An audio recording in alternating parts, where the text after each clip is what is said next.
मानता हूं कि माननीय मंत्री जी अगर जेपीसी में रखने की इच्छा व्यक्त करते हैं तो यहीं पर ये चीज समाप्त हो जाए।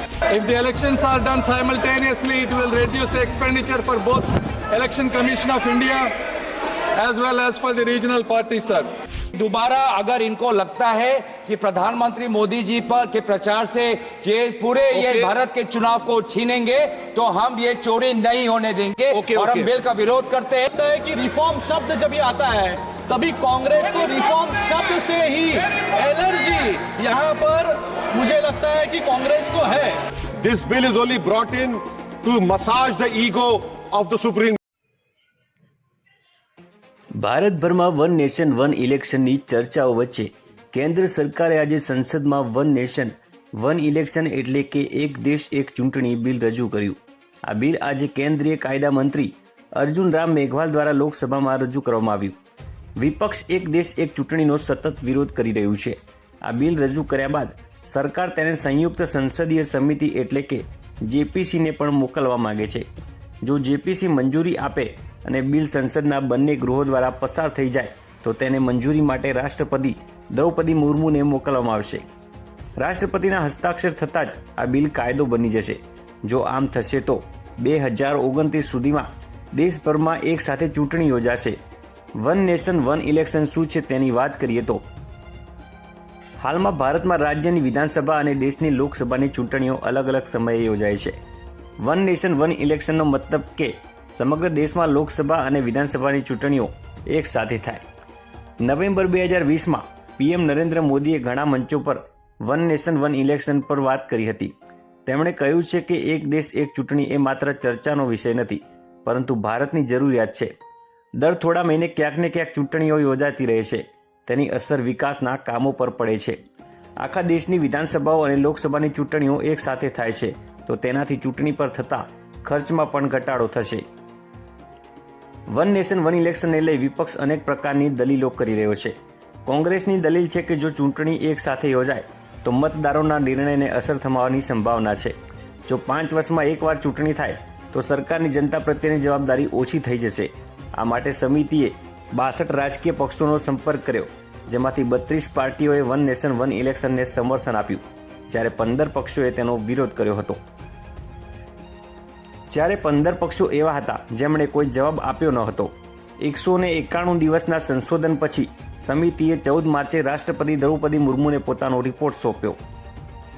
સમિતિનો અહેવાલ 18,626 પાનાનો છે। વન નેશન વન ઇલેક્શન માટે ઘણા દેશોના બંધારણનું વિશ્લેષણ પણ કરવામાં આવ્યું છે।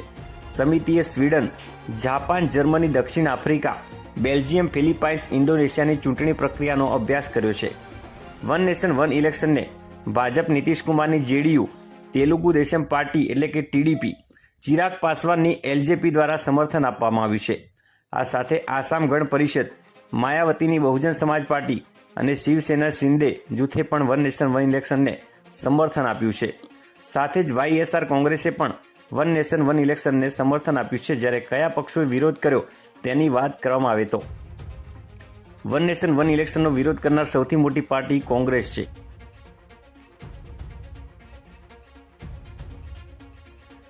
આ સિવાય સમાજવાદી પાર્ટી, આમ આદમી પાર્ટી, સીપીએમ સહિત 15 પાર્ટીઓ તેની વિરુદ્ધ હતી।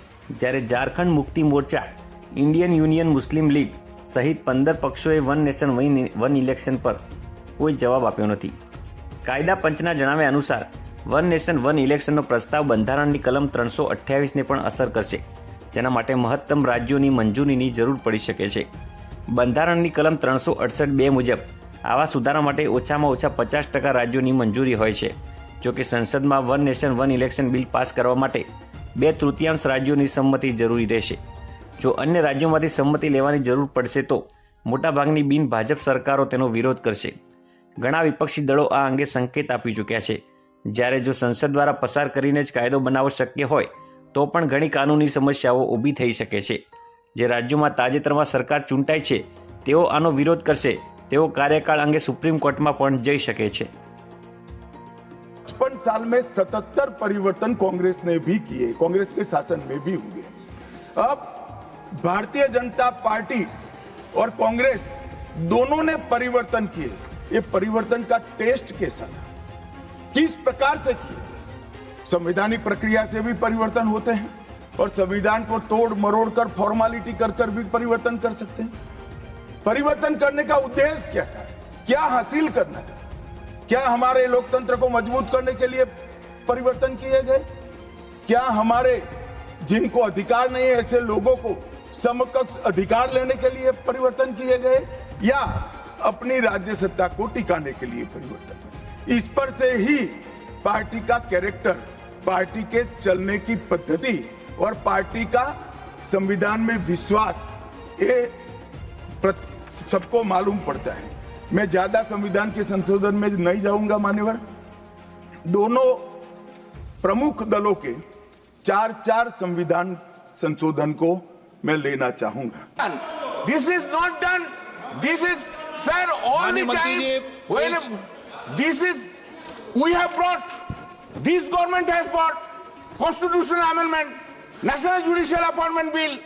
It was passed. It has been struck down by the Supreme Court because it is hit the basic structure of the Constitution. There are so many amendments.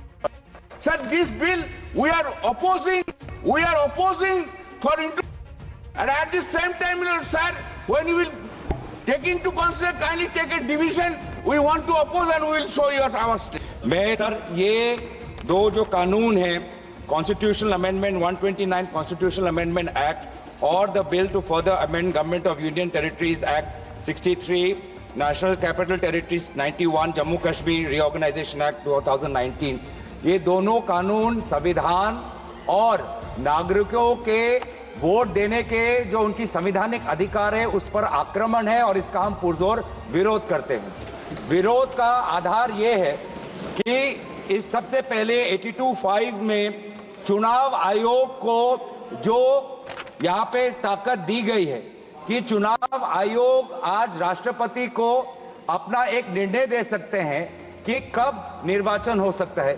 ये कभी भी इससे पहले चुनाव आयोग की ऐसी ताकत भारत के संविधान के निर्माताओं ने नहीं बनाया है। चुनाव Provision is being done for administrative convenience, not for constitutional purpose. Sir, the principle of federalism means that states are not mere appendages of the center. States are not dependent on the union for the existence. This is the voice of federalism, sir. Sir, in conclusion, Parliament is not competent to make any law that violates fundamental rights or the basis of the Constitution, sir. This bill indirectly introduced a presidential style of democracy. This bill is based on maximizing political gain and convenience. This bill will finish off regional parties.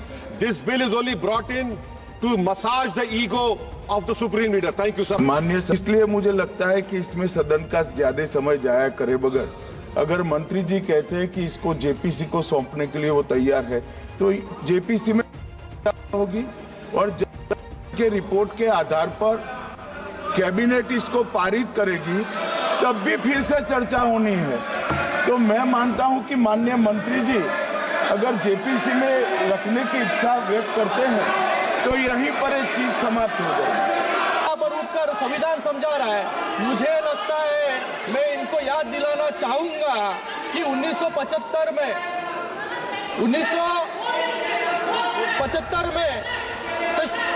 Indira Gandhi sir ये bill जो 1975 को शुरू करता हूं, इंदिरा गांधी जी को Allahabad high court ने election मैल practice. अरे वो विषय क्या है, आप संक्षिप्त में करिए। सर एक पॉइंट बोल रहा हूं सर, यानी इलेक्शन मैल प्रैक्टिस और इस्लामी भ्रष्टाचार के लिए गिनती पाया और 6 साल के लिए डिस्क्वालीफाई कर दिया।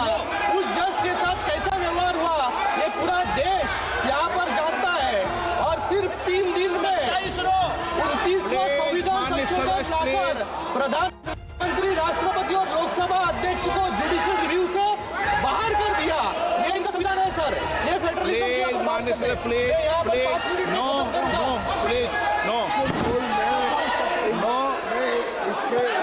की मतदाता सूची की तैयारी, निर्वाचन क्षेत्रों का परिसीमन और ऐसे सदन या सदनों के उचित गठन को सुनिश्चित करने के लिए आवश्यक अभी सभी मामले इसमें शामिल हैं।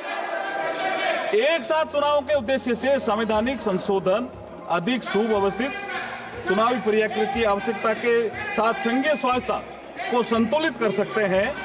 इस प्रकार अनुच्छेद 83 सदनों के संसद के सदनों की अवधि और 142 राज्यों के विधानमंडलों की अवधि में संशोधन करके चुनाव को एक कानूनी ढांचे के भीतर सिंक्रोनाइज किया जा सकता है जो संसदीय संप्रभुता को बरकरार रखता है।